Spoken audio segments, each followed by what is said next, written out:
এই ভ্রমণে আসেননি তারা কিন্তু মিস করেছেন, দেখেন 5 স্টার হোটেলে খাচ্ছে সবাই। হ্যাঁ, এবং এই ভ্রমণে এসে সবাই 5 স্টার হোটেল, মানে এটা 5 স্টার মানের হোটেল কিন্তু 3 স্টার কোয়ালিটি আর কি। এই যে খাওয়া দাওয়া করছে সবাই, দেখেন এই যে মাসুম ভাই খাচ্ছে, দেখেন স্পেশাল ভাবে।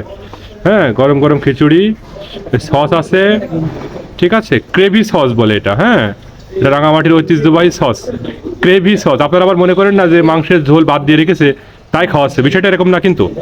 এটা কিন্তু ক্রেভি সস, এটা হলো খিচুড়ি খাওয়ার জন্য স্পেশালভাবে তৈরি করা, ঠিক না? তাই তো? কেমন লাগছে? ভালো লাগছে না? ঠিক আছে, কেমন লাগছে ভাই খাবার? টেস্টি, সেই স্বাদ না? এই কেমন লাগছে সবাই বলে রাঙামাটির খাবার? অসাধারণ।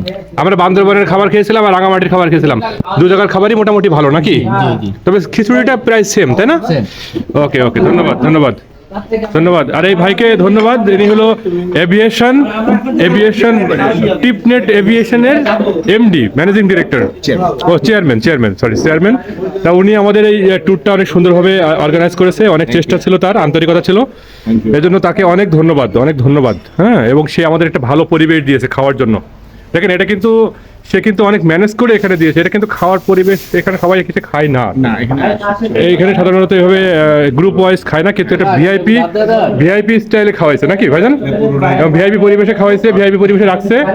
এজন্য আমরা টিপনেট এভিয়েশনকে ধন্যবাদ জানাচ্ছি, যারা ভ্রমণ করতে চান এবং যারা দেশকে জানতে চান, দেশের টাকা দেশে রাখতে চান, তাদেরকে বলবো আপনারা টিপনেট এভিয়েশনে বুকিং করতে পারেন। দেশে ভ্রমণের জন্য আপনাদেরকে তাদের শরণাপন্ন হতে পারেন।